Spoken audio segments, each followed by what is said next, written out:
The 5 Scientific Experiments Most Likely to End the World by S. Peter Davis.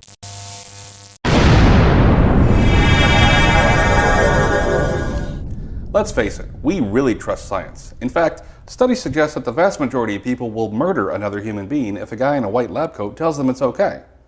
But surely in their insatiable curiosity and desire to put knowledge above all things, scientists would never, say, inadvertently set off a chain of events that led to some sort of disaster that ended the world, right? Well, here's 5 experiments that may prove us wrong. Number 5. Recreating the Big Bang. Scientists are kind of pissed that they weren't around when the Big Bang happened. Here we had an event that holds all the secrets to reality, and we missed it because we were lazy enough not to evolve for another 13 billion years. The solution, scientists say, is to make it happen again. They assure us that they can stage a new Big Bang if they smash some protons together really, really fucking hard. In fact, they can make 1 million of them per second, which is 999,999 more than God managed. What could possibly go wrong? Well, first imagine an apocalyptic nuclear holocaust. Multiply that by about 120,000 billion, and then multiply that by around the neighborhood of infinity. That equals about 1/8 the magnitude of the Big Bang. Nevertheless, scientists are pretty sure they can contain their Big Bang experiment in an Erlenmeyer flask just as long as they remember to cork it. So basically it's like, imagine you have a huge tanker truck parked outside a children's hospital. You don't know what's inside it, but you're fairly confident that it's either the cure for cancer or 20,000 gallons of explosive nitroglycerin. To find out which, you just have to shoot at it with an AK-47. How long have we got? Meet the Large Hadron Collider. This is not only the largest particle accelerator ever built, it's the largest anything ever built. Originally set to come online in 2005, then delayed until September 2008, the LHC will fire very small objects around its 17-mile circumference at close to the speed of light before smashing the shit out of them and seeing what comes out. The problem, of course, is that even the eggheads don't really know what's going to happen, which is sort of why they're doing it in the first place. It's also why there was a lawsuit filed to put a stop to it.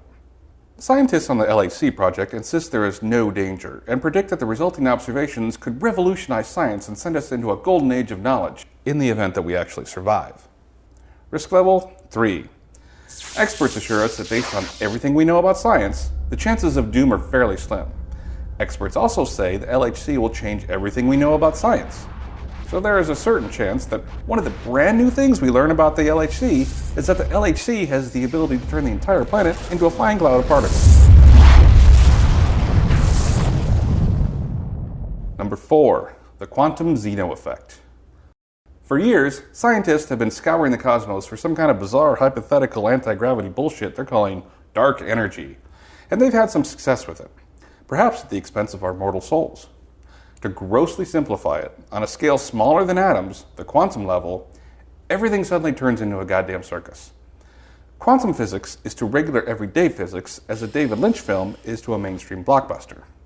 We're talking particles popping in and out of existence, being in 2 places at the same time, and generally acting like assholes. No doubt the strangest part is the quantum Zeno effect, which points out that simply observing and measuring particles changes them. Specifically, changing the rate at which they decay. How? No one knows. It appears to be the closest science has ever come to proving magic exists. What could possibly go wrong? One prominent scientist theorized that the changes caused by simply observing dark energy could cause it to collapse, taking the universe with it. Scientists, eager to see if this is true, are furiously observing dark energy wherever they get the chance. So basically, it's like crossing the streams in Ghostbusters.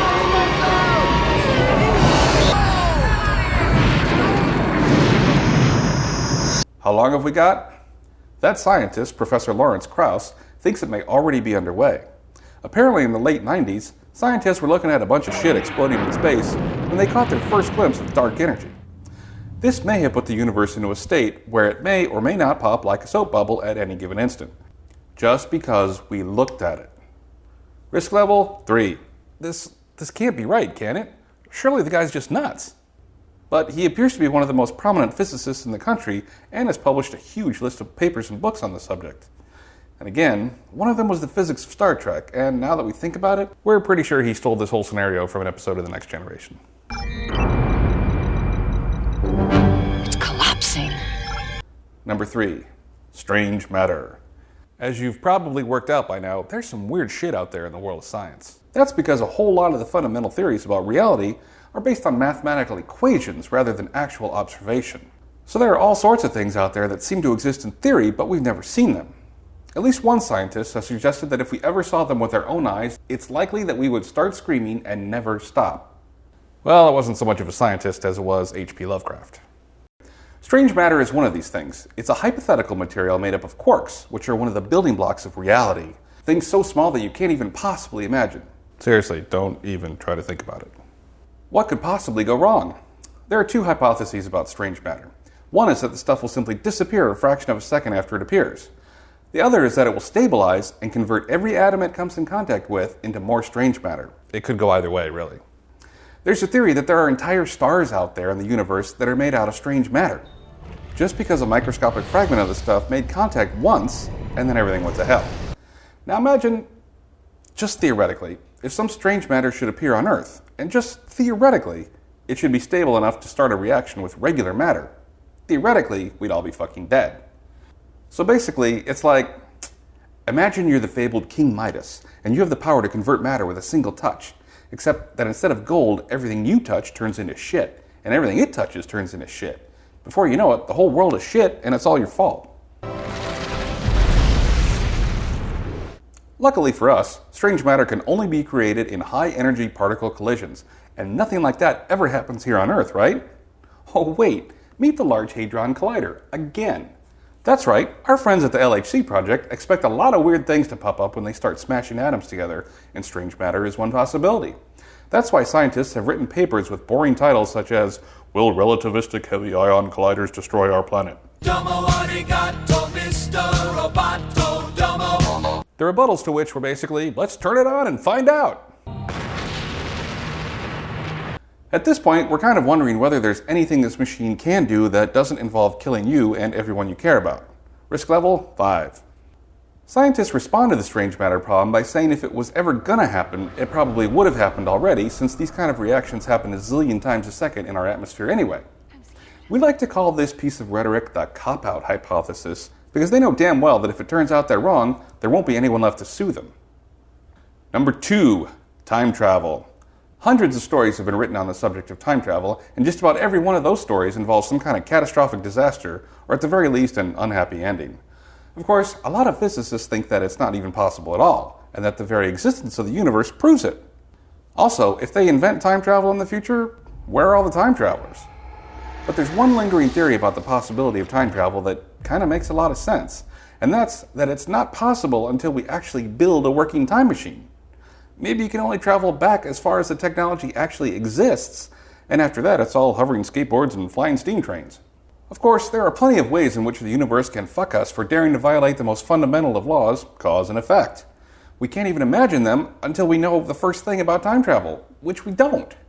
But some speculate that the very attempt to travel back in time could result in the world exploding, imploding, collapsing, shrinking into a singularity, or simply disappearing. But because we strive to bring you only the weirdest of possibilities, consider the chronological collapse scenario. In the distant future, when the stars have burned out and the planets have wobbled out of their celestial orbits, the descendants of humanity will be staring extinction in the face. And if they have access to a goddamn time machine, it's likely they're going to say, fuck this shit, and just return to a more comfortable point in history. A flood of refugees from the future might set up home in the present and flourish, until the world ends again and they decide to do what worked the last time. And again, and again. Effectively, the moment we switch on our very first time machine, our universe is going to be home to approximately infinity refugees from the future. You do the math. How long have we got? Meet the Large Goddamn Hadron fucking Collider. Again. What the fuck? Are they doing this on purpose? Okay, so there may be like a dozen ways the LHC can destroy the universe, but seriously? Time travel? Well, yes, according to some Russian scientists. Sure, there are no serious plans in motion to research into building time machines.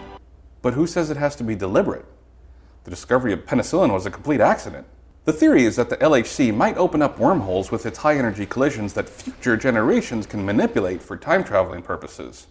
Apparently, it's possible that those Swiss eggheads will switch on the machine only to find a naked Arnold Schwarzenegger asking them for their clothes. Your clothes. Give them to me. Risk level 7. You may be thinking, If we get a time machine and realize it will destroy the universe, then all we'd have to do is travel back in time and destroy the time machine. Easy. But then again, if we destroyed the time machine, then we wouldn't be able to go back in time, so the machine would remain intact, in which case we could use it to go back and... Look, we don't know. Fuck science. Number 1, nanotechnology. Technology is all about making things smaller, and to that end, right now they're working on making the smallest things possible. Nanotechnology is the science of making robots that aren't much bigger than a molecule, and there are lots of reasons for doing it. The biggest being because we fucking can. Imagine sending 1 million microscopic machines into a person's bloodstream programmed to attack a tumor or shoot the AIDS virus with tiny little phasers. Imagine swarms of little cleaning droids mopping up the pollution in our rivers. Or tiny manufacturing droids that can build anything we want in seconds, molecule by molecule. The big problem is, of course, how you actually build trillions of these tiny little bastards. Simple. You teach them to replicate like cells using materials from the environment. What could possibly go wrong? K. Eric Drexler, one of the founding fathers of the whole nanotechnology concept, came up with a number of spine-chillingly plausible doomsday scenarios. The problem is our nanobots would be like cellular terminators, much more advanced than any of the pansy-ass creations nature invented. They could outcompete organic life overnight, obliterating it in a frenzy of Darwinism. Taken to its extreme, we have the scenario affectionately known as the gray goo problem, which speculates the machines would simply start replicating out of control until everything in existence is just a mass of tiny scuttling robots, which scientists imagine would look like a pile of gray slop floating through the void. So basically it's like, imagine you meet a magical leprechaun. For a bargain price, he offers to fix up your house and add an extra room. You take him home and he proceeds to eat your house and shit out 140 more leprechauns, which promptly murder you. How long have we got? Scientists excitedly assure us that we will have a fully operational murderous death swarm within 20 years, maybe even as soon as 2010. Right now they're trying to build something called a fabricator, which from our reading is some kind of indestructible robot swarm queen built out of diamond, who will give birth to trillions of nanomachines and command them to consume all in their path. Risk level 10. Basically, the only thing that'll save us from getting transformed into globulets of gray goo in a few years is if the Large Hadron Collider kills us first.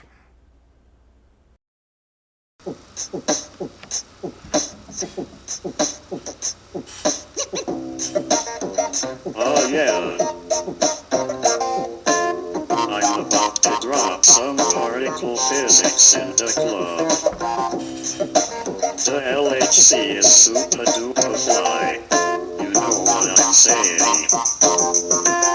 Check it. 27 kilometers tunnel underground, designed with mind to send protons around. A circle that crosses through Switzerland and France. 60 nations contribute to scientific advance. Trillions of protons swing round through the ring they ride, till in the hearts of the detectives they're made to collide. And all that energy packed in such a tiny bit of room becomes mass particles created from the vacuum. And then oh yeah. LCBs is where the antimatter's gone. Alice looks at collisions of lead ions. CMS and Atlas are two of a kind. They're looking for whatever new particles they can find. The LHC accelerates the protons in the lead, and the things that it discovers will rock you in the head. We see asteroids and planets, stars galore. We know a black hole resides at each galaxy's core. But even all that matter cannot explain what holds all these stars together. Something else remains. Dark matter interacts only through gravity. And how do you catch a particle? There's no way to see. Take it back to conservation of energy, and the particles appear clear as can be. You see particles flying in jets they spray, but you notice there ain't nothing going the other way. You say my law has just been violated. That don't make sense. There's gotta be another particle to make this balance, and it might be dark matter. And for the first time, we catch a glimpse of darkness from most of the known verse because LCBs is where the antimatter's gone. Alice looks at collisions of lead ions. CMS and Atlas are two of a kind. They're looking for whatever new particles they can find. Antimatter is sort of like matter's evil twin, because except for charge and hiddenness of spin, they're the same for a particle and its anti-star. But you can store an antiparticle on any shell, because when it meets its normal twin, they both annihilate. Matter turns to energy and then it dissipates. When matter is created from energy, which is exactly what they'll do in the LHC, you get matter and antimatter in equal parts. And they try to take this back to when the universe starts, the Big Bang, back when all the matter exploded, but the amount of antimatter was somehow eroded, because when we look around we see that matter abounds, but the antimatter's nowhere to be found. That's why LCBs is where the antimatter's gone. Alice looks at collisions of lead ions. CMS and Atlas are two of a kind. They're looking for whatever LHC accelerates the photons in the lead, and the things that it discovers will rock you in the head. The Higgs boson, that's the one that everybody talks about, and it's the one sure thing that this machine will sort out. If the Higgs exists, they ought to see it right away, and if it doesn't, the scientists will finally say there is no Higgs. We need no physics to account for why things have mass. So that standard model went awry, but the Higgs, I still haven't said just what it does. They suppose the particles have mass because there is this Higgs field that extends to all space, and some particles slow down while other particles race straight through like the photon. It has no mass, but something heavy like the clockwork extravagance. And the Higgs is the boson that carries the force, and the particles take orders from the field that is its source. They detect it. When LHCb sees where the antimatter's gone, Alice looks at collisions with the lead ions. CMS and Atlas are two of a kind. They're looking for whatever new particles they can find. The same you may think that gravity is strong, 'cause when you fall off your bicycle, it don't take long until you hit the earth and you say, dang, that hurt. But if you think the force is powerful, you're wrong. You see, gravity is weaker than we, and the reason why is something many scientists seek. They think about dimensions, we live in just three, but maybe there are others that are too small to see. It's into these dimensions that gravity extends, which makes it seem weaker here on our red. And these dimensions are rolled up, curled so tight that they don't affect you in your day-to-day life.